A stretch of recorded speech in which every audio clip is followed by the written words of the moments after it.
webinar. Hope you all are keeping yourself strong and safe while being through this unprecedented time.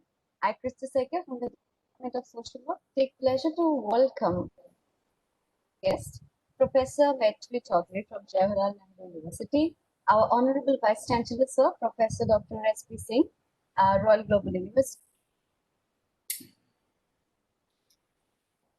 Professor who has already joined and also been there for us coordinating this session. The senior faculty and society, the pandemic advantage point, on behalf of the Gender Sensitization Cell of the Royal Global University, Guwahati, Assam.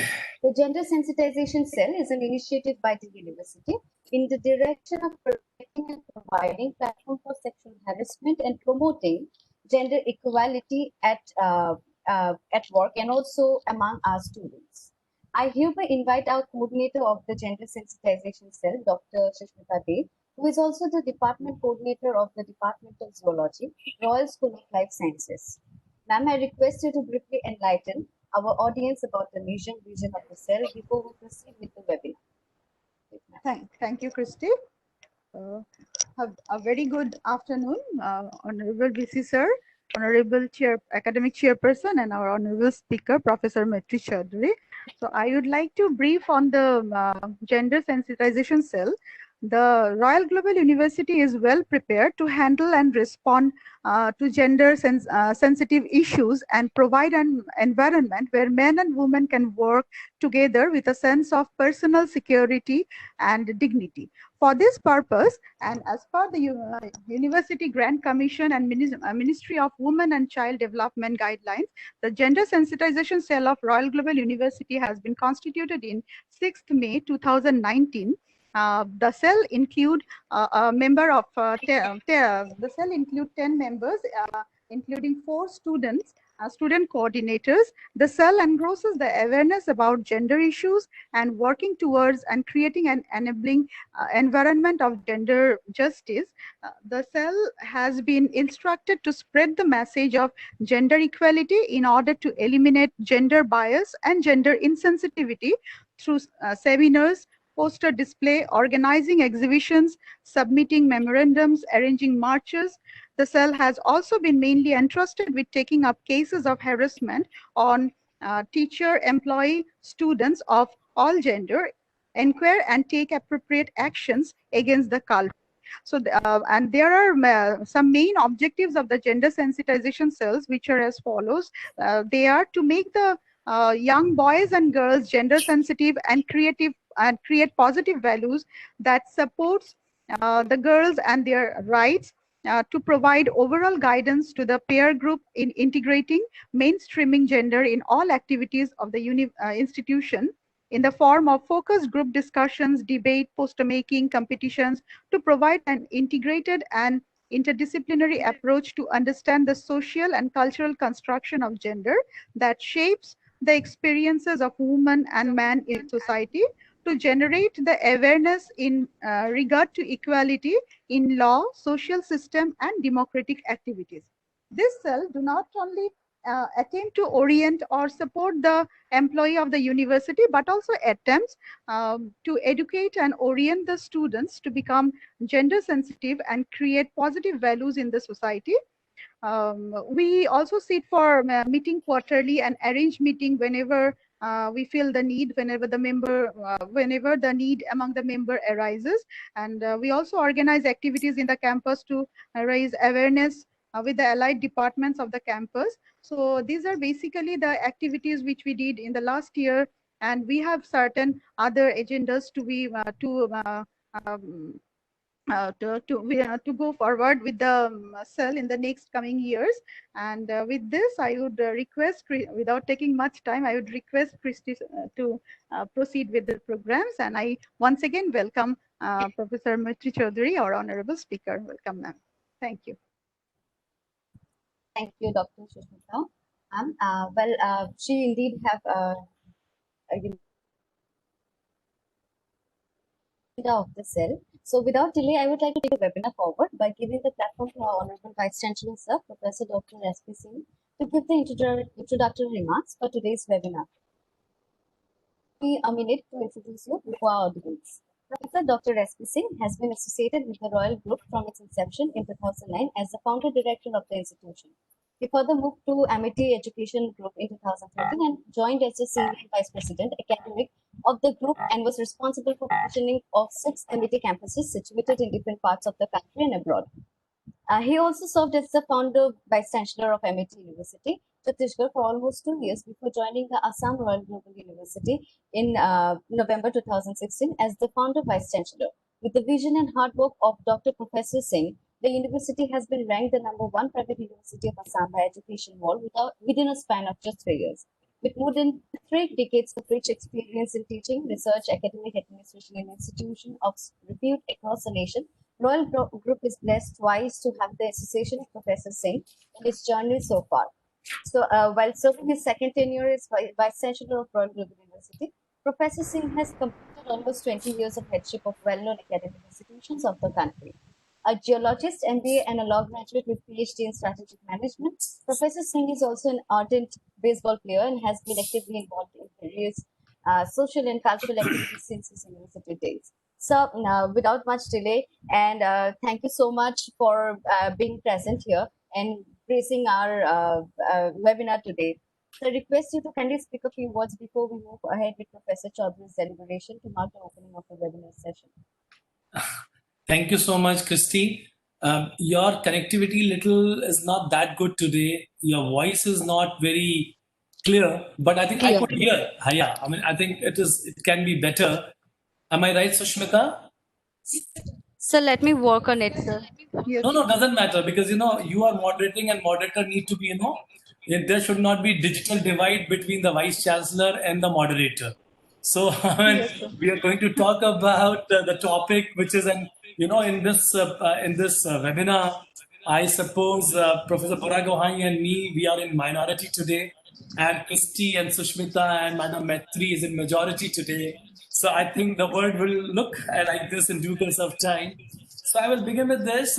Thank you so much, Professor Maitri Chaudhary, for actually giving time to our teachers and the student and the self, because I personally believe that your interaction with our students and our faculty members today will go a long way in respect to thinking whatever we think about, I would say in a very positive manner, to gradually fulfill the gender gap, or I mean, nowadays we are talking about digital divide. I would say gender divide, maybe during this pandemic time, there may be a possibility. I think I'm not sure. I'm not an expert with respect to gender related issues, but I read a little bit yesterday and today also, because I wanted to know more about this topic, and objective was to read so that I can speak a little bit, but more of that I should learn more about this topic, or maybe with respect to gender sensitization or gender equality, gender divide, or maybe gender gap index, where the India is doing very bad and we are always above 100. If you see the report of World Economic Forum, and in 2012 and 13, our ranking was almost between 105 to 135. It's keep on ranging. And if you see the UNESCO rating also, we are in the gender sensitive index, we are not that good.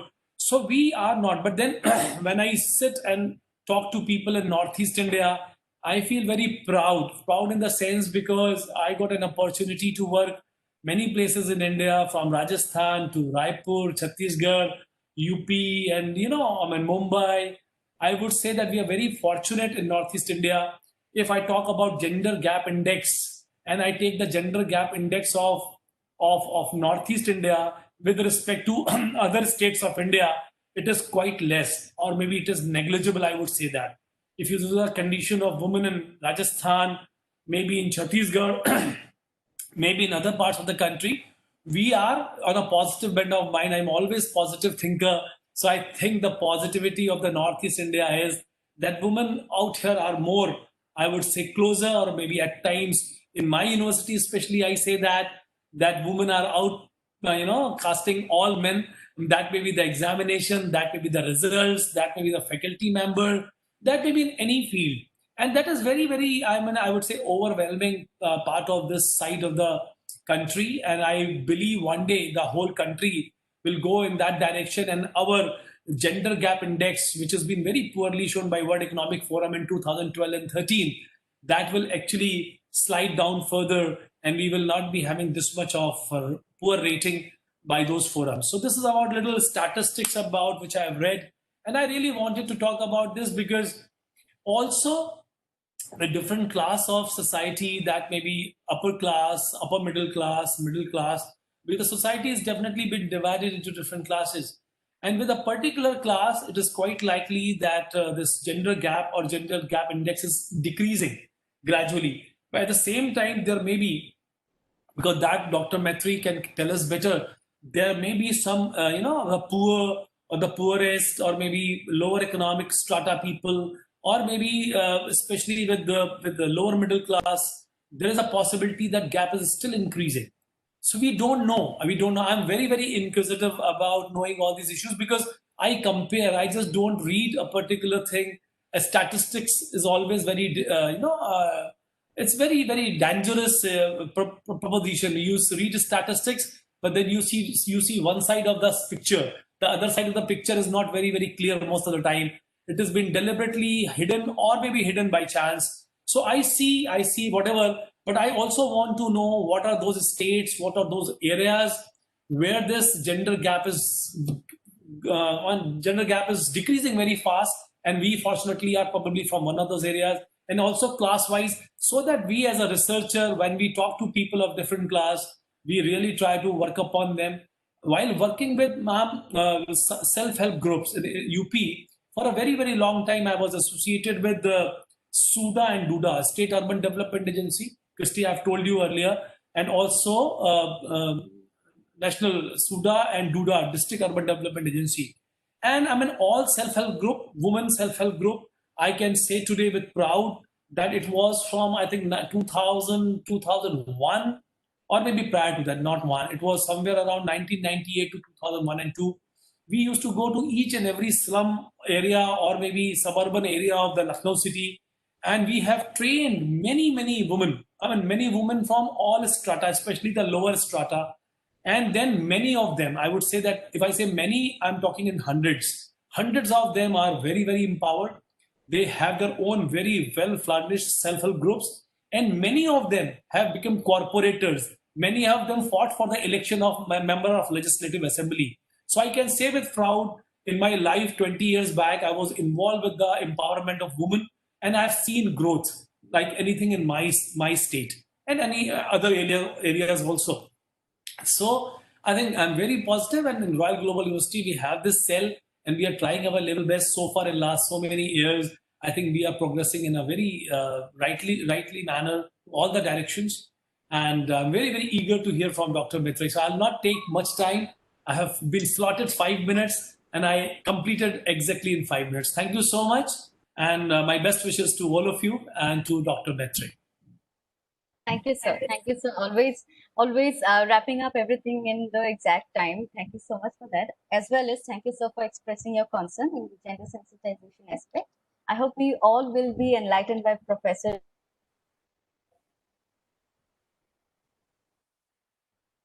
Also request all the participants to kindly mute the audio and stop the video while we will be in the session, because it interrupts the flow of the webinar.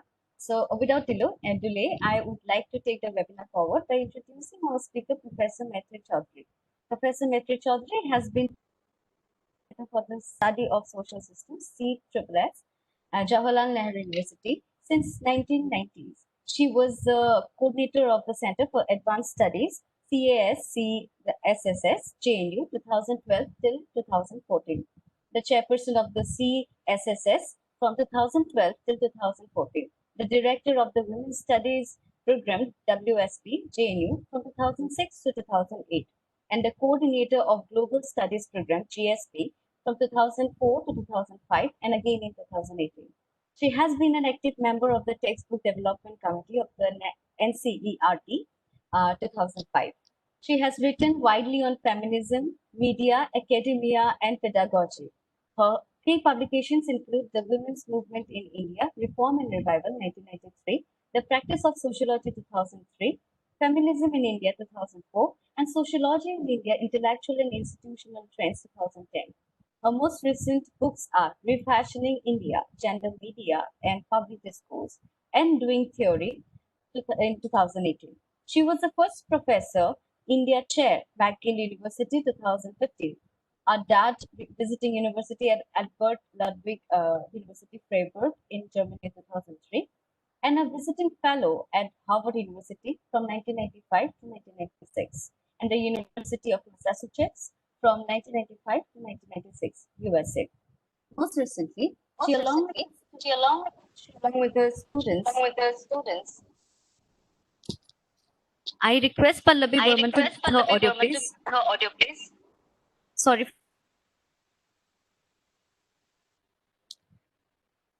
More recently, she, along with her students, has initiated a blog on sociology for accessible but informed discussions, and that is Doing Sociology 2020. Ma'am, it is our honor to have you with us today. May I request you to kindly proceed with your deliberation we all have been eagerly waiting for. Ma'am, the mic is yours. Okay, thank you very much, Christy, but I'd like to share the content first. So can I first do that? Ma'am, you will have the share content option. Yeah, I have pressed it. Yeah, we can see it, ma'am. You can see it? Okay. Just taking 3 seconds, ma'am. It's not visible yet. Is it visible now?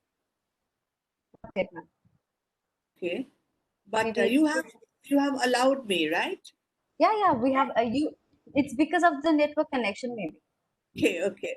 Yeah, so, I anyway wanted to thank the Royal Global University, the Honorable Vice Chancellor, Professor S.P. Singh, both for inviting me and saying very kind words, and thank you especially, Professor Alok Buragohai and for Dr. Shushmita for making this possible. Am I now audible?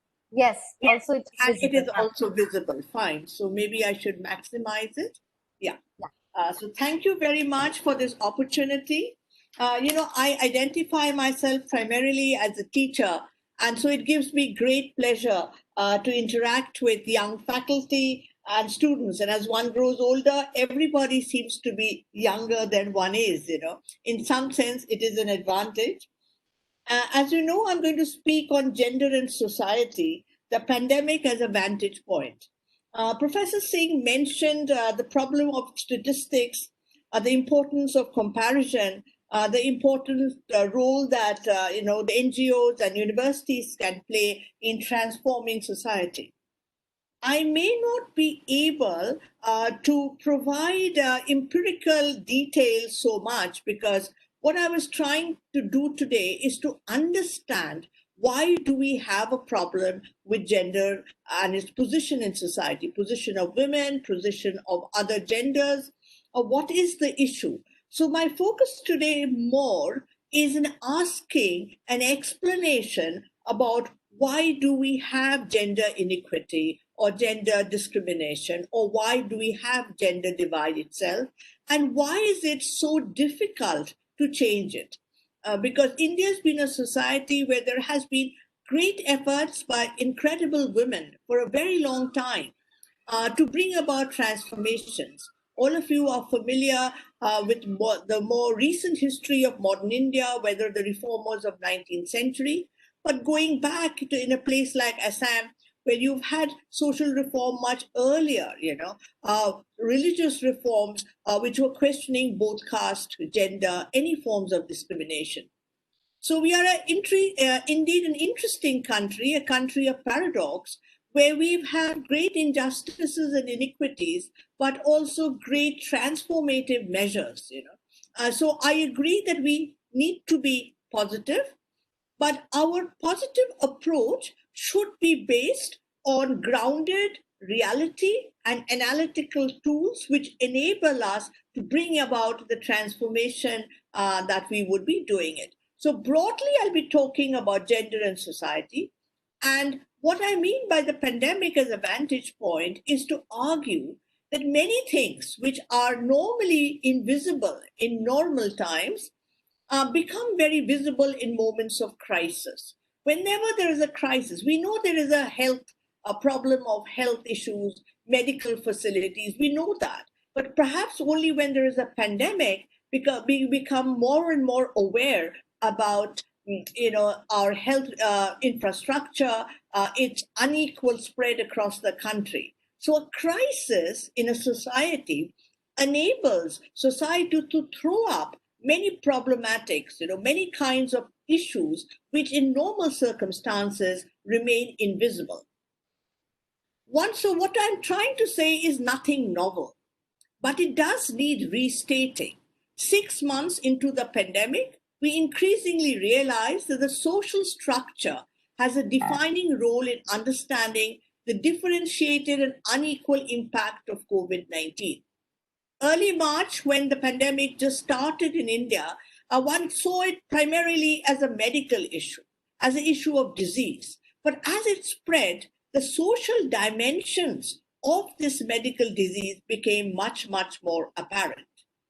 And I quote here Frank Snowden, who is an epidemiologist and a medical historian, to bring forward the relationship that exists between epidemic diseases and society structure.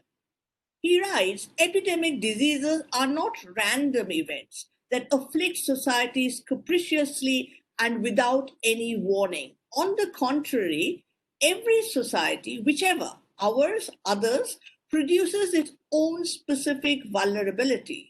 To study these vulnerability is to understand society's structure, its standard of living, its political priorities.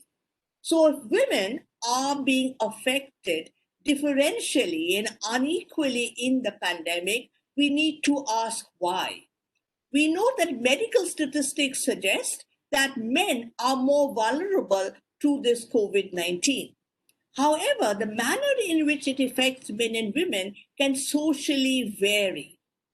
So it is this basic point, the very basic point, that more women are less likely to be vulnerable biologically to COVID-19 than men, so far as data till this point is considered. Yet women may be affected more adversely in other forms. This very formulation brings to the surface a key contention which is very, very relevant to the study of gender. The contention, the distinction between biology and sociology, the distinction between sex and gender. This is a distinction which many of you young people would know have been questioned in recent times, but does have certain heuristic or analytical, things which it has to offer, even though we need to qualify exactly what we mean by sex and what we mean by gender. But when we say, as the epidemiologists say, there's a relation between epidemics and social structure needs to be looked at, and that gender is a very, very important element of this social structure. In fact, we define gender as an organizing principle of social structure. And this is a point I'll come repeatedly through my presentation, that gender is an organizing principle of social structure. But before that, we need to have a slight deviation, that what is a social structure. I would like to deviate here a bit, but I think it's a necessary deviation to flag off a basic distinction between the social sciences and the natural sciences. Each of us as members of society, faculty, administrators, students, lay persons, not only are part of this society, we are members of the society, we work and live in the societies, but most importantly, we have ideas, we have conceptions, very strong, about our society, both what we see as our society and what we see as other society. This is fundamentally a very different relationship between the social scientist and the object of inquiry than the natural scientist and the object of inquiry. We are both members as well as analyzers or researchers. This issue confounds our research practices. It makes us much more difficult. It makes us, as I will elaborate shortly, it can become emotive. It can lead to heated discussions. As members of society, we feel we know. We usually are deferential in our societies to natural scientists, physicists, biologists, chemists, the list can go on. This story, of course, has been changing in current times. We've seen what's been happening in the United States of America. But the social sciences, on the other hand, are located very differently in different people's perception. All of you would know that when, say, I recall in school that when I took humanities in those days, we had to choose early in class 9 whether to take what was called arts or sciences, and you took arts. There was a general consensus that that means she can't be very good because if you are bright, if you are quick, you took sciences. And once you took the arts, it meant you were slightly lower in the hierarchy. But somehow my gender, my being a woman, allowed it or excused it. But perhaps if my brother had taken humanities or arts, there would be greater social pressure. So even the lay person's perception or relationship to the natural sciences and social sciences are fundamentally different. You may be feeling that I am deviating, but I will try to show to you how these broader issues are linked to even how we look at the gender question or how we look at this entire form of knowledge, or if people would even ask, is this knowledge at all? There is a certain obviousness in our object of inquiry in social sciences. Everybody knows, particularly in a discipline like mine, which is sociology, or if you work on gender studies, it is so obvious, they will say. I mean, what is there to study? There is a certain blurring of common sense knowledge and social science knowledge. I'll give you a few examples. It's risky for women to travel at night, it's dangerous for a young woman to live alone, and the more educated women are getting, more marriages are breaking up. Is it true or is it false? And I have tried this experiment in my classroom, and a lot of people would like to say true. Then they feel maybe I'll get upset if they say true, so then they don't say anything. The point that I'm trying to say is that common sense is rarely either true or false. And here, when I use the word common sense, I'm using it in a specific form. It is not common sense the way we say, look, it's obvious, you should do it. It's obvious that you should get your daughter married earlier. That makes common sense because if you don't follow your common sense, you are in trouble. But when we practice sociology or social anthropology or gender studies, we question this construction of common sense knowledge. We dichotomize common sense knowledge and social science knowledge. We feel common sense knowledge has a certain kind of relevance for people to carry on their everyday life, but it is not the same as social science knowledge. Unfortunately, in our country, in many educational institutions,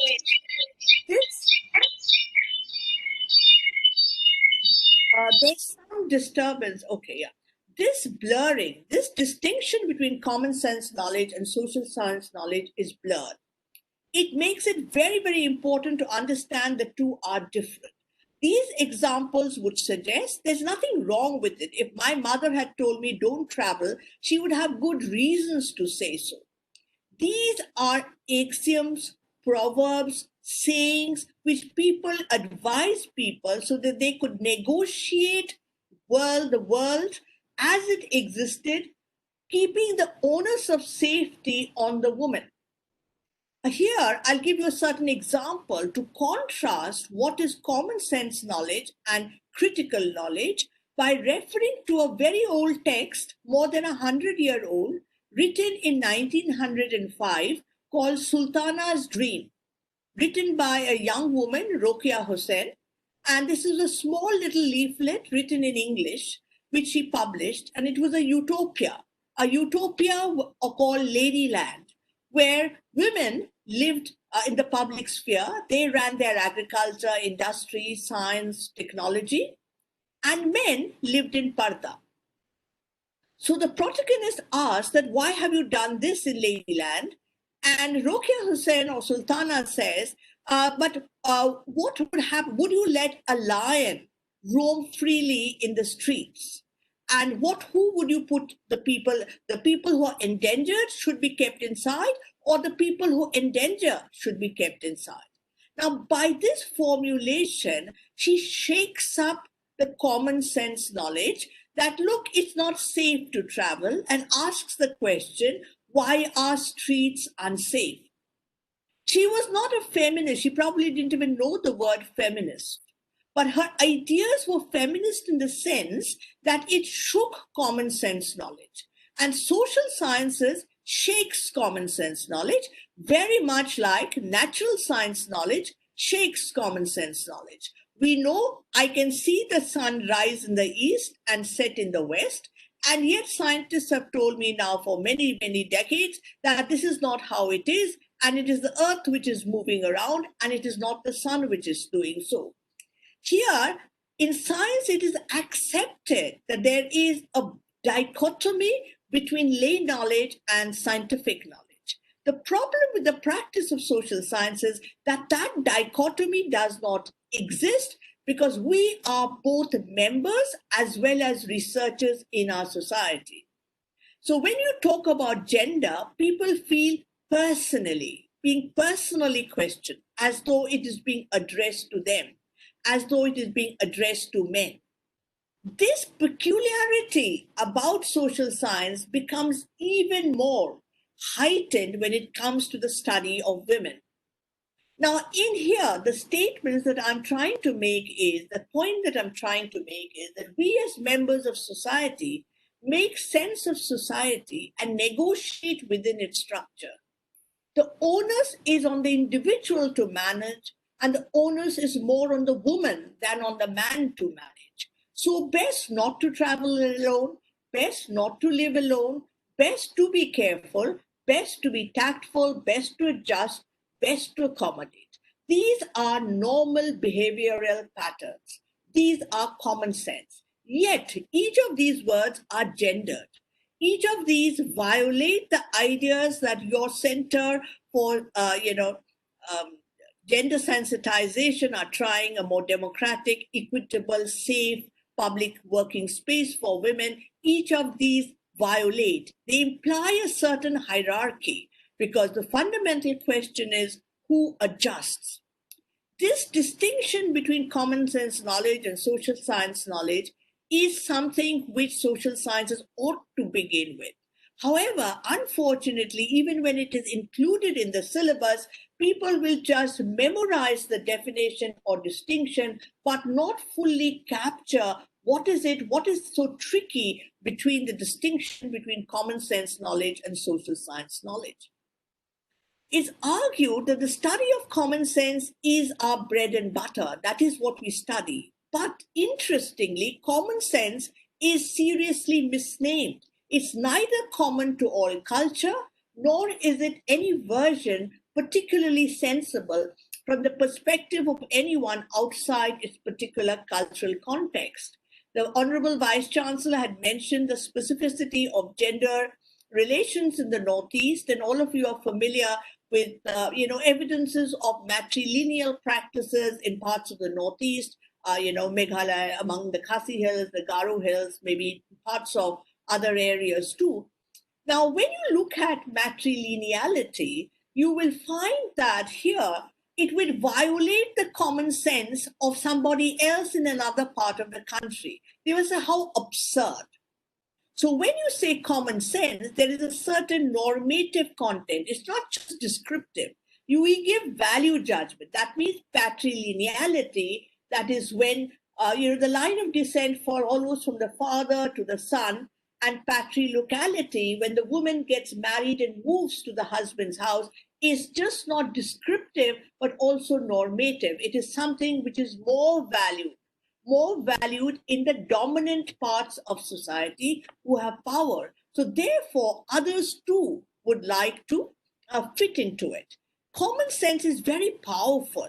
It makes you, it has a particular ability to capture not only how we think, how we believe, but it also has practical politics, powerful realities that constrain and shape access to knowledge, that it becomes difficult to study certain things. For example, when I would, if people in my earlier years as academic, if people would ask, what are your specialization? And you said gender, people would generally smile. There was nothing very, quite respectable about doing gender studies. That what could it be about? I mean, everybody knows what is gender, and it's usually about women. So this kind of common sense ideas percolate down into our very inner beings and make it very difficult for us to see gender not only as it exists outside as an object of inquiry, but also as something which defines ourselves. Because everybody has gender. Not only women have gender, men have gender, trans have gender. So if men are pressurized to succeed and do better in life, that's a gender social construction as much as a pressure to make women better wives and mother is a gender social construction. So gender is not just about women. Gender is an organizing principle of society. It structures society. It's important to therefore see social science just like any other natural science as an analytical tool which destabilizes the received meanings that we have and shakes it up. And as a teacher, I have found the classroom a wonderful place to explore the way identities are constructed, ideas of being a good boy, ideas of being a good girl or a bad boy or a bad girl, ideas of looking at other genders. All of this can be interrogated within the classroom, even perhaps when the subject would be completely far removed from gender studies. I've spent a lot of time giving this distinctive nature of the natural scientist, the social scientist, an object of inquiry, because each one of us belongs to a gender, a caste, a race, a class, an ethnic group, a religion, a nation state, a linguistic community. Each one of this is culturally loaded, steeped in prejudices, stereotypes, discriminations, exclusions. But we use them effortlessly, and one approach to looking at any of these categories is to say, oh, these categories are irrelevant. We are all humans. But social science is not about proclamation. I can't just get up and say, look, we are all humans. We know we are all humans, and yet our gender disparity and our rankings are very low. What we have to look at is analytically as to why this is happening. So to pretend it does not exist is a bad thing. To accept it is a good thing. But after accepting it, to analyze the structural reasons for its perpetuation and reproduction becomes very, very important. You have to have a theory of society, a theory of gender to understand exactly why it happens. Therefore, once you have a theory, you're questioning the received wisdom or the common sense knowledge here. This is fundamental to the principles of social sciences. And I quote from somebody like Emily Durkheim, considered one of the founders of sociology, so to say that there is a great connections between emotions and categories. He says that people find it very, very upsetting if people say, we are going to study patriotism, or we are going to study gender relationships, or we are going to study motherhood. There is a sense of, finding them subjecting them to cold, dry analysis is repugnant to certain minds. The natural scientist will never have this question. So in my early years, when I would go and give a lecture on gender, I would often face rather strange responses. I may have, packed my lecture with data and evidence, etc. But at the end of it, they would come up with a story like saying a rose will always be a rose and a lotus will always be a lotus. And a woman who neglects her child cannot be a real woman. So these ideas are so strong that you're not even willing to listen to the other person trying to argue what is it which happens. these preconceptions and emotions come into play very, very strongly when it comes to questions of gender. This becomes very difficult when we study society because we can't study society directly. We can't look at it and say, oh, this is the social structure. We can't see the social structure. Just like we can't see atoms or we can't see the virus COVID-19 through naked eye, we can't see social structure through the naked eye. But neither do we have a laboratory, nor do we have, technologically advanced tools and instruments to examine social structure. What we do have are theories. What we do have are comparative studies. And we need to be very well grounded in those to understand and escape the world of words, images, preconceptions, which are all around us. Particularly in the world that we live today, which is so mediatized, it's so full of images. You press something and there are images here, there are words there are stories there. It becomes very difficult to go and peer behind those words, behind those images. For example, a word which has become very common in the contemporary COVID times is new normal. That now it's going to be new normal. And new normal, everybody uses it. I use it. I'm sure you all use it. And this new normal has become a buzzword. But if we wait for a minute and ask, what was the old normal like? Is gender divide a new normal or is it an old normal? If the new normal is work from home, does work from home impact women and men the same way? Or are there more stress on women because they're in charge of running the home? The domestic labor, division of labor remains unequal. There has been great unemployment, loss of jobs. There have been more men than women who have lost jobs. But there have been studies showing that once the jobs start coming back, more men will get jobs than more women would.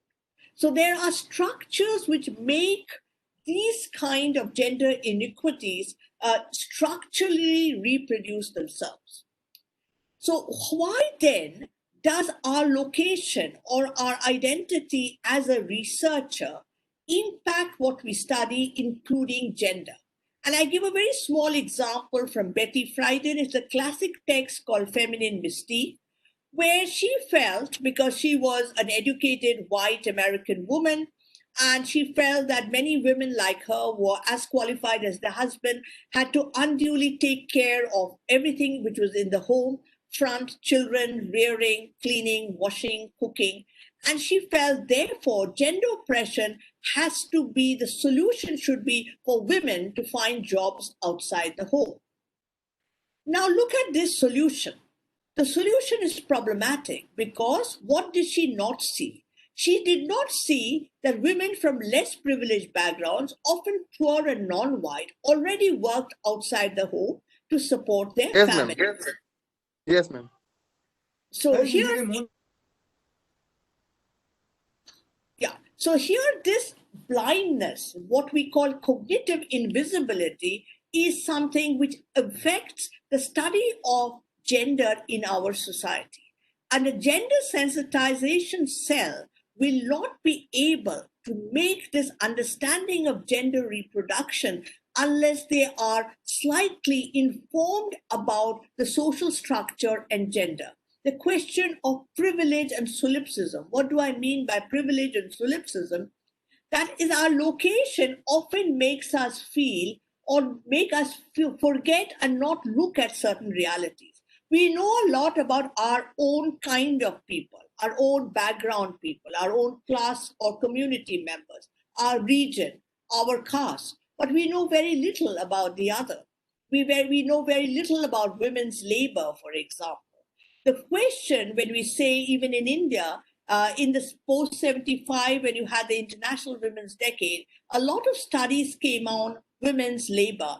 And everybody, including even today, young students would write, now that Indian women have started working. But who is this Indian women? Indian women were always working. If they were poorer women belonging to the more marginalized section, they worked in the field. They worked in the extended agricultural activities. They worked in tea plantations. They worked as brick kiln workers. They worked as potters. They worked as women who washed buffaloes, animal husbandry. They looked after piggeries. They were women weavers. All of Northeast, you know how many women are weavers. Women always worked, but our privilege made us not see them. Likewise, we often tend to see the problem as existing among that other community. So men would say gender is a women's problem. If we as middle class women would say, women from, the poorer classes get beaten up, there's more domestic labor. And in the West, they would say there's more violence against women, Indian women. So there is a hierarchy and solipsism of what we can see and what we cannot see. Because we cannot see social structure directly, and we do not have a microscope to see it, we do not have technological possibilities, we need a theory of society, we need a historical perspective, we need a comparative perspective. We know very little about caste and gender. People who belong to the privileged caste know very little about caste and gender, and we often feel that women who would be, are in the more privileged sections would be better off. In some senses, they are better off. They are better off nutritionally. They live in more hygienic conditions, but perhaps the control over their sexuality or mobility would be higher. People who are lower down in the hierarchy, they live in adverse material conditions. They may have a little more mobility, but they may be much more vulnerable to sexual assault by other groups among them. So these relationships need to be understood. Statistics will only make sense once we have these categories in place. Likewise with the class. Actually, what happened to our migrant workers in that 4-hour lockdown declaration was a very good instance of privilege and solipsism. So when we declared that lockdown, we simply forgot. We simply forgot that there are these migrant workers who may not have their flats that they can go into, may not be in a position to lock themselves down, may not be able to wash their hands with soap and water repeatedly, may not be able to use sanitizers. So privilege and solipsism is ideas which we need to look into. So the concept of social structure is therefore not visible to the naked eye, not easy to see, but it is central to understand. What is it? It's an ensemble of durable regulative structures within the context of which individuals live and act. Gender is a principle which locates us. Very often we try to think of gender as just identities of who we are. Gender is not just about identities. Gender is about identity, but that's only a part. Gender is about culture and ideas, but that too is only a part. Gender is also about the way our society is arranged. And to understand that, we have to get rid of ideas that we already have about gender. Break the idea that gender is natural. It is natural that women will be like that. Men will be like that. And one of the first body of scholarship which emerged after 1975 was precisely to show that it is not natural, that women and men in different parts of the world behave very differently. Margaret Mead's work shows that men may be very involved in child nurturing in one part and not so in another part. Men may be very emotionally remote in some parts and may be very, very open in some other part. It is variant in various society, historically varies. So young men nowadays very often share domestic responsibilities in middle-class homes. They are much more open, very different maybe from their father or grandfather, again pointing to the fact that it's not neutral. Break from the idea that social construction of gender is only about identities and socialization.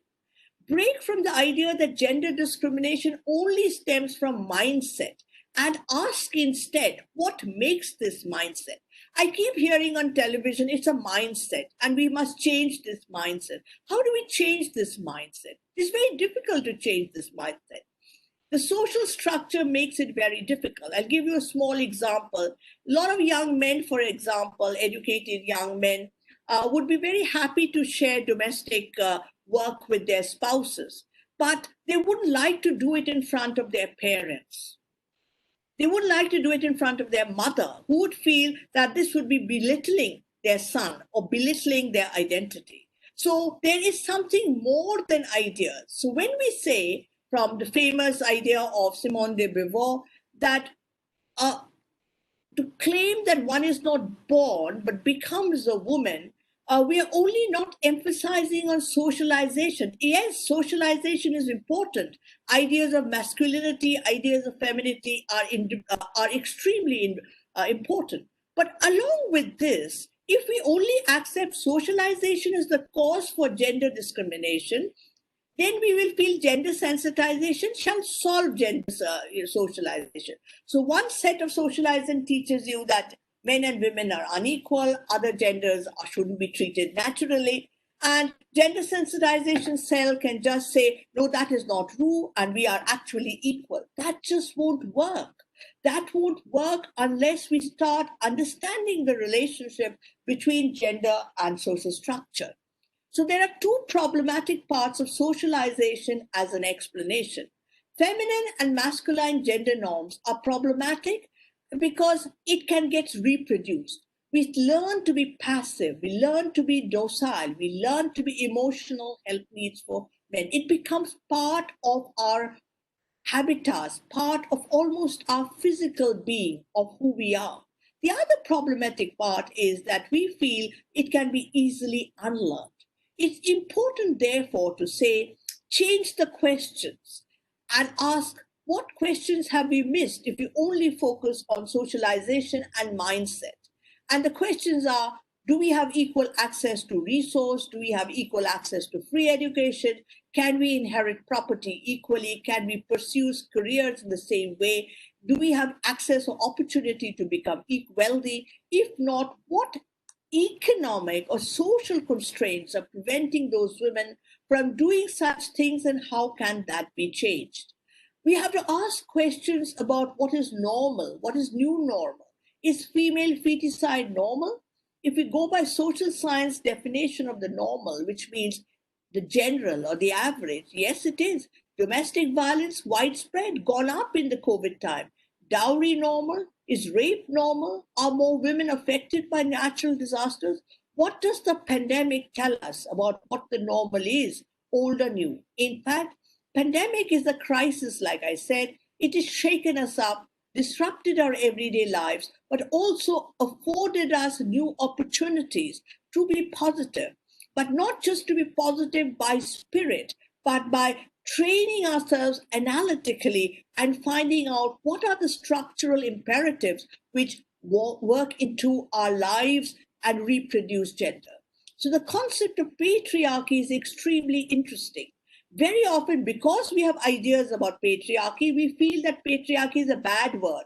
It's like when you don't like somebody and you say you are so patriarchal or you're a male chauvinist. It is just not that. It's an analytical term which explains the organization of society. Why does everybody want a child, a son? Because the structure of society, of kinship, means that the name of the family carries on with the son.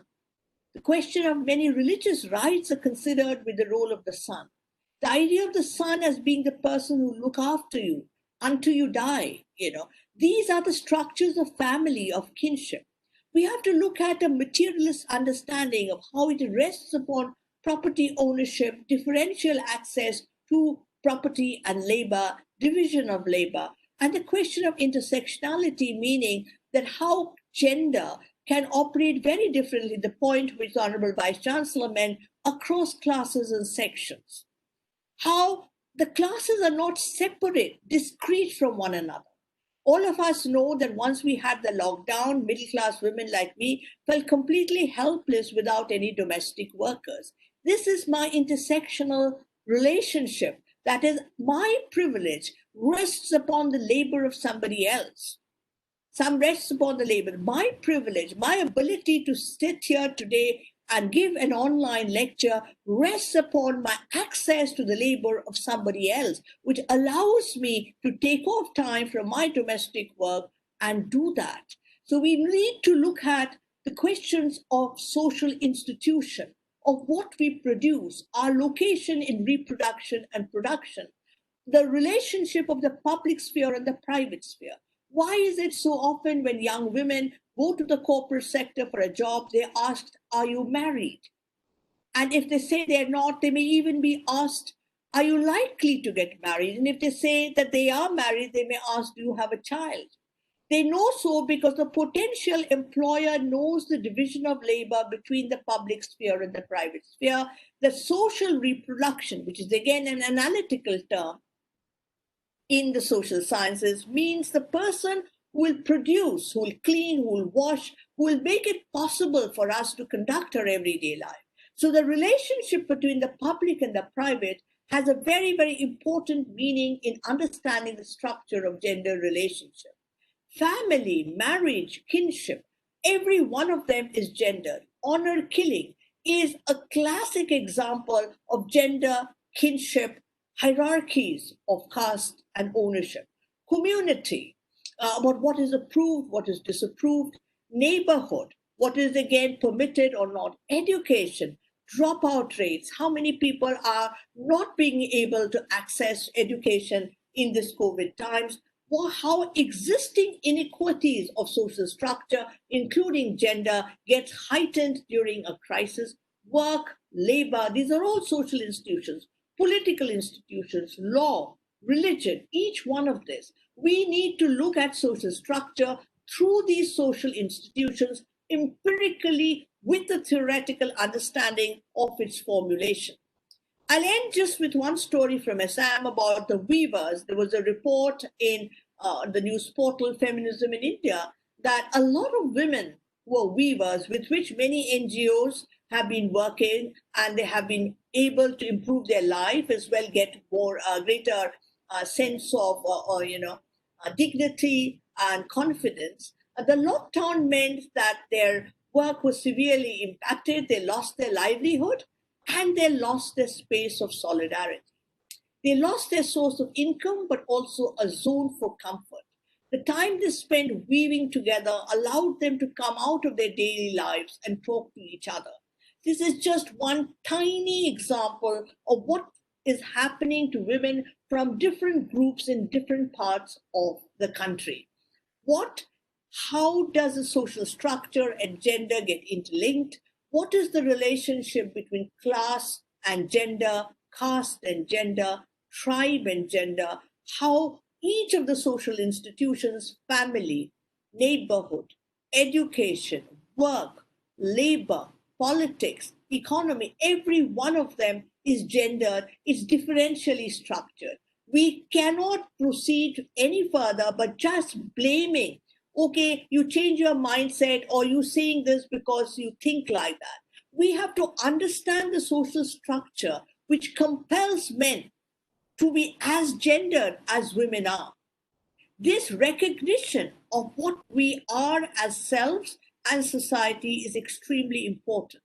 I end over here, but again, just drawing your attention that as I used words like patriarchy, social reproduction, social institution, these are words which we also use in our lay language. This is the challenge that we face when we have to talk about social science phenomena, particularly gender, with which we all have very emotive associations.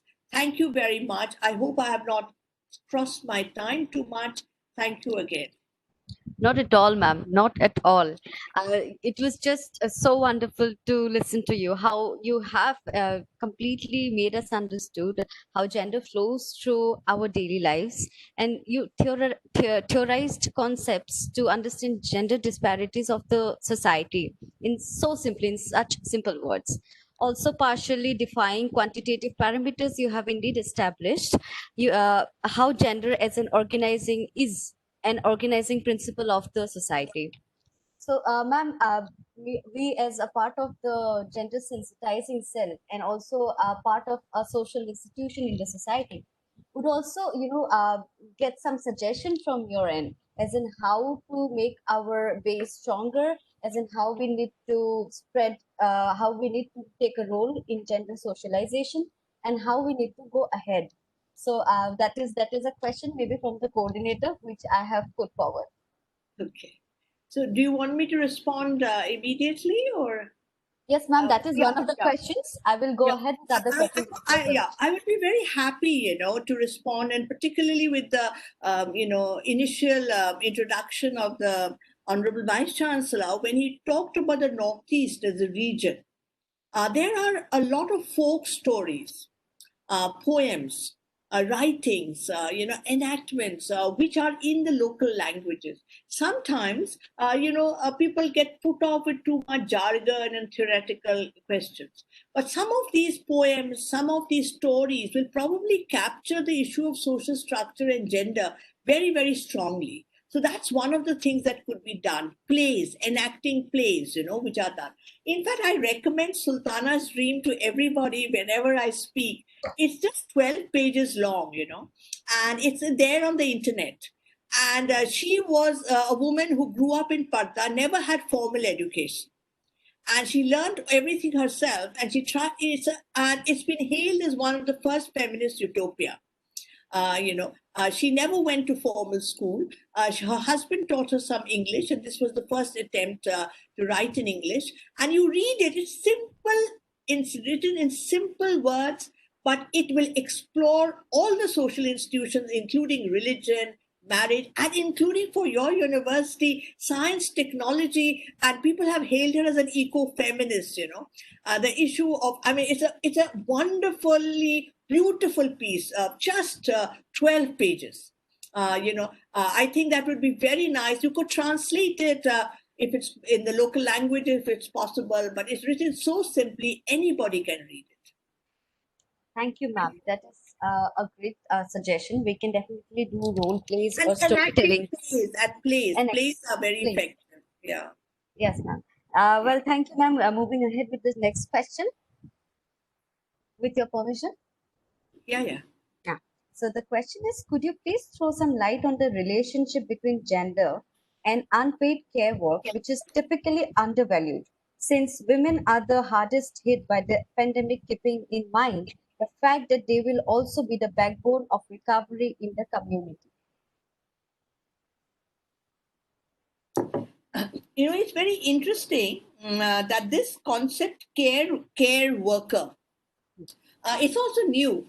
Concepts change, and one of the things I didn't sort of elaborate, that there's a relationship between concepts and context. In the natural sciences, it progresses differently, but a lot of these new terminology like care workers, say people, nowadays we call them frontline workers if they are nurses, etc. But I prefer the care workers because it has that element. Who takes care of people? And yes, it is invisible, what I would call privilege and solipsism. We don't see it. And they are very central in running a society. Now, one of the benefits or advantages after, the second phase of the women's movement, the International Women's Year, the UN initiative, the Government of India's initiative, the kind of starting gender studies, etc., was that the state had a very important role to play in supporting this, say acknowledging care work as legitimate. But the more, unfortunately, we are having greater and greater informalization of work. And that informalization of work would mean that the possibility of them not getting adequate wages would become greater. Therefore, even when you look at care workers, it's important to understand it in the overall context of the labor market. Who is going to be responsible for them? Is the onus resting on themselves, or are there needs for, maybe like at one point, in colonial India, a lot of the nationalists were involved in cooperative movement. Unfortunately, we hear of self-help groups, but not so much of the cooperative movement. Maybe that would be an interesting organized movement, collective. The collective is very important. Nobody can do anything on their own. So collective, if the state is not taking care, if the market is not taking care, then there has to be collective, efforts in order to do that. Well, thank you, ma'am. But there are a few more questions. Would you like to go ahead with it, ma'am? Yeah. So The question from the chat box that I will pick is, how can social science knowledge that can empower women be instilled into a society that considers women an epitome of sacrifice? Yes. Yeah. So, that is the reason I structured my talk the way I did, that very difficult to read social structures. We get caught in our ideas, that aren't you supposed to sacrifice? I mean, what are you doing right now? Why aren't you? And it's very difficult to change things. Okay. So here, supposing I'm giving a online lecture, I wouldn't be surprised if one of my, grown-up sons suddenly shouts saying that they can't find something. Okay. And I'm supposed to respond to it. Okay. Now, can the same thing be done to men? It can't, right? Because I'm supposed to be sacrificial. Now, one of the things your center can do is ask men, are they supposed to be sacrificial? Turn it around. That's what Sultana's dream does. Just by turning it around, it makes it look so absurd. That is the strength of the comparative method, because in the social sciences, we don't have the laboratories, we don't have the mathematical formulae. So we have to have new pedagogic strategies and theoretical innovations to do so. So we can't instantly empower them because this has become part of our subjectivity. If somebody says you're a bad mother to me, I wouldn't like it, right? I mean, I just wouldn't like it, which means that I would have to conform to certain things there. So it is therefore as much an interrogation of the self as of the other and the collective. Young men have to learn. Whenever we say gender sensitization, we say, oh, women must learn to be stronger. Well, men should learn to be more supportive. I mean, that is the main issue. No, when I said there are more divorces, more women are getting married, it's not false. But I can also formulate the hypothesis by saying the greater the gap between the modern educated women and the social ideas of the modern educated men, the greater the chances of a breakup. You change the hypothesis because the hypothesis rests on certain assumptions that you have. So these small little things, if you can work out, it would be, interesting. Indeed. So, ma'am, that's where you say that gender sensitization alone can change the whole gender concern. I said gender sensitization built upon informed knowledge about what is the relationship in gender in society. If we have a simplistic idea that it is our socialization, you are saying it is our learning which is making us biased. So unlearn it. But we've been unlearning for decades and not unlearning. So we have to understand that this learning stems from certain structural situations of society. And you have to do it. Like, I'll give you an example. In one of our classical thinkers, Durkheim, he defines social fact. He says, what is a social fact? And he says something which is general, external, coercive. And if you try to violate it, there will be sanctions. And by external, he doesn't, by general, he doesn't mean inductively that it exists in each one and therefore it is general.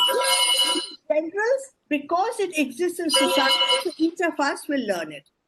Now, I was giving a lecture on dowry, and I said, dowry, can we say dowry is a social fact? Look, it is external to you, even if you don't want to give it. There's external forces, it's coercive, etc. So the participants were, people who are working in NGOs, etc. So they said, "Hamare mein aisa nahi hai, it is voluntary. हम तो खुश होके देते हैं, कोई जबरदस्ती नहीं है." So I said, अगर जबरदस्ती नहीं है, तो आप अगले साल दे दीजिए, एनिवर्सरी पे दे दीजिए. Then they said, नहीं, ऐसा कैसा हो सकता? अगर कुछ हो गया, that means it is a social fact. It is linked to social structure. So it has to be understood in that way. Just by preaching, it won't help. I can say the nicest things.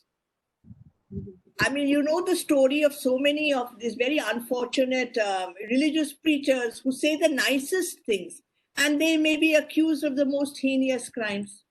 So, it's not what I say, but whether I have the tools to understand why it is happening. Thank you so much, ma'am. Christy, I just want to not raise a question. In fact, my observation dealing with, the people around, many families I know, and I mean, most of you, my family, my extended family, Royal Global University, and many other, while working with MIT. So my one observation, and probably that may be a solution, you can tell Dr. Metri better, that most of the time I see, because the way upbringing has, been given to me, my parents, and then now my sisters, my brother, everybody, and then I see the way we still most of the time behave differently with boys and girls in the family. I'm not talking about only middle class, upper middle class, all the classes. And most of the time it is, sorry to say, it's women, not men, that involved with the upbringing of the child. Means they give a discriminatory behavior from the very beginning to a boy, then to a girl. And from the very beginning, we discriminate between boys and girls. This thing is not meant for you. These things are not meant for you. And you have to do this in life. You have to do this in life. And then end of the day, we presume that they will not have discrimination in their mind. So probably is no accusation, but I personally believe that I think if the mother especially want to change the society, I'm talking about all the mothers of this country. And if I have two boys, I don't have a girl, but my boys are being groomed in such a manner so that I believe that once they will go become they have equality in mind. They're doing everything. But even if I could have been having a girl in my family, I think we should have been given equal opportunity. But this should go to everyone. But then it goes more for the woman because she is having more time to groom these children. And somehow or other in the transition phase, I am equally responsible.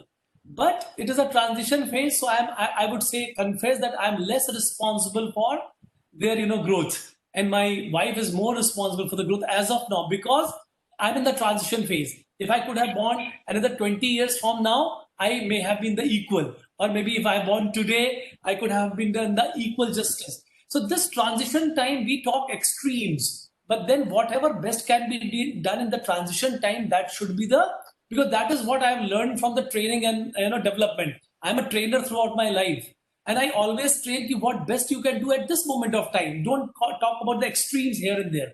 And one thing I must appreciate, Dr. Metri, what you said is that the gender sensitization cell also should be responsible to sensitize not only for women, but men also. I mean, expecting every boy of the family, every boy of Royal Global University to become the bread earner of the family, it's a pressure. It's an injustice to them. It's an injustice to a boy. Why always we think that boy will be the bread earner of the family? I mean, there should be equality. So, I mean, gender sensitization should not be limited. And that, Dr. Metri, I think you have given me a good thought. I will put up in the agenda of the gender sensitization cell that we should also include gender sensitization for all the genders, not only one woman gender. I mean, it should be for the men also. And why we are expected to do all those things which probably you think only men can do. Fight with somebody, go and shout on the grounds. Why? Women can also shout. I mean, that is the way I think is equality. And I would say, finally, I think I'm right or wrong. I don't know. I'm very, very interested. That's why I continued attending this webinar. Is also it's not equality. I believe it's complementarity. I mean, we are complementary because if I say 1 to 100 items, I would say 1 to 50 means I'm just not saying number 1 to 50. Any 50 out of 100 is where the men are good at and women are little weak than them. The same way, another 50 where women are stronger and men are weak. So I mean, out of 100, 50-50. It's a complementary. I'm complimenting you in the other way. You are complimenting me in another way. And that should be a mode of complementarity because physically we can't be equal. That's true. But then we can be emotionally, mentally, and complementary to each other. So that should be the approach. I think that is what I think society is going to in the direction of, I suppose. But women are most responsible as of now in the transition phase to groom. If you have child and boy at home, you should be more gender sensitive, and you should be telling them more about how to club with the woman and become comfortable with. I don't know. I just thought of my mind, Doctor. This will be a question to you also. Thank you so much for sitting through this talk. A lot of people would say, gender center pe kya baithna. It's Very, very So, important topic. I appreciate that. But, just one point. When we say equality, what we mean by equality is equal opportunities. Equality doesn't mean that I become you and you become me. Equality means equality of opportunities. And I think that is what has to be, really emphasized. And I think, I'm sure your university would ensure that, provision of opportunities. Yeah. In our university, ma'am, it is altogether reverse. It's more opportunity for women than men, I can assure you for that. But that is also not going to be a good thing. I think later on, after 50 years, 20 years, there will be a reverse thing. Somebody else will be talking at your place and asking the university should have gender equality for the But boys. then, sometimes there are structural reasons for the same. Like in our university, we have this global studies program. We get a lot of foreign students. So they say these women are so smart, there's so many of these women students are so smart. Where are their brothers? And their brothers are not coming to do sociology. They've gone to IIT and they've gone to IIMs, right? So there is, a whole division within the academia also, Right. which is gendered. 100%. You're right. Absolutely. Yeah. Christy, you can carry on. Sorry. No, it's all right. So Thank it's you so so much. interactive. It's so interactive and it's very refreshing. This discussion is very refreshing. Ma'am, with your permission, if you allow, can I go ahead with two more questions because I have two more questions in my chat box. The question is, do you think intersectionality can be there in a matriarchal society? Firstly, we don't believe there's any matriarchal society. Matriarchy means where women are, in control like men, like they own property, they own everything, but we have matrilineal society. So among the Khasis, the CM is a man. And a lot of line of authority runs through the mother's brother. And if you look at the Meghalaya Legislative Assembly, I'm not too sure how many women are there. So it is matrilineal in a predominantly patriarchal society. Of course, you can have intersectionality. Absolutely. Is there no class in such societies? Are there no inequalities? Are there no divisions? Of course there are, and intersectionality basically means these various different locations which, have arisen. Of course it can. In fact, it arose by, as the term was coined by Kimber Slay. She's a legal philosopher and a black woman in America. And her argument was that the feminist movement ignored black women and the black movement ignored black women. So they disappeared from there, the same privilege and solipsism, cognitive invisibility. So she wanted to show how different identities intersect with each other, to create certain kinds of privilege or exclusions. It could be both ways, Of course, it can exist in any society, It's not something specific to patrilineal society. Okay. Any unequal society. In a utopian equal society, obviously we wouldn't have this discussion at all. All right, ma'am. Another question is, for many, being a male in the society is a privileged and entitlement. How to deal with such feelings among? There are many ways of dealing with it. Obviously, if you go to a therapist, they'll give you certain kind of solutions. If you go to a person who's a management person, they'll give you a certain solution. My perspective is from a social science perspective. So for me, a comparative perspective helps of what constitutes malehood, what constitutes womanhood, what is the idea of being like a man, the whole question of aggression or non-aggression, etc. And there's a lot of writings on that. I'm an old-fashioned teacher. I believe a great deal on writing, it helps. I'm also somebody with great deal of novels and poems, like I grew up reading a lot of Tagore. Now nobody reads anymore. But if you look at Netflix, I'm sure young people of Royal Global watch Netflix. and you'll have Anurag, what is his second name? Anurag Sharma, or I think he has these beautiful things of Tagore short stories in Hindi. Beautiful. And I don't think anybody can do it more sensitively. Issues of masculinity, issues of femininity, issues of male ego, issues of privilege, of being offended, the small little delicate issues, so beautifully done. Y'all should have film shows in your gender sensitization and then have a discussion.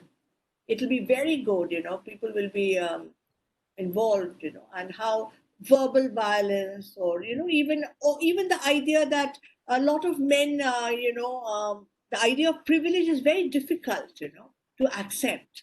So when you say that, the onus rests on somebody else, it's very difficult to accept. But if you read from some other story, you will suddenly recognize in yourself that story. So to be able to show it imaginatively. So I think film shows would be very, in Assam, you all have such beautiful films, you all could show some of those films which are there. We also have a lot of folk tales that will. Yes, in fact, one of my students from Assam, she collected the, proverbs, the kahawats, what you call it in, there's a particular word in Assamese, or like a woman should not be heard. Mm-hmm. There are in every language, there are some words like that, Yeah. And it is very, very deep, very deep. I remember when I first spoke in a seminar, I was very quiet, didn't speak too much. I was respectable. I had children, and everything was all right. And then I spoke. And when I speak, then I guess I get carried away. So some colleague of mine said, "Kuch zyada hi bol diya," Now, they will not say that to a male faculty. So those are things, those are things. Yeah, small things, but they reinforce. They reinforce, yeah. You have actually made such connection with the daily lives, and then how we really need to get geared up for the cell, ma'am. It is really enriching. Thank you so much for your time. We have 2-3 more questions and also suggestions, and also congratulating the whole team for getting you, for giving them the pleasure to hear you. And we thank you for that, ma'am. Thank you so much for your time. Thank you, Sushmita. Thank you, Christy. And thank you very much, Professor Singh, for sitting through this. Thank you. Yes, ma'am. Thank you. Pleasure. It's our pleasure, ma'am. We would look forward for many more such discussions, and I will really consider your suggestions, and we will make a new agendas to move forward. And I will also abide by what BC sir said, that it should not be like going for women or women teachers or women employee, rather than it should be for all genders. Absolutely. Otherwise, nothing can. From me also. Yes. Thank you, sir. Yes. Thank you, sir. Thank And you. thank you, ma'am. Thank you. Thank you. Thank you, ma'am.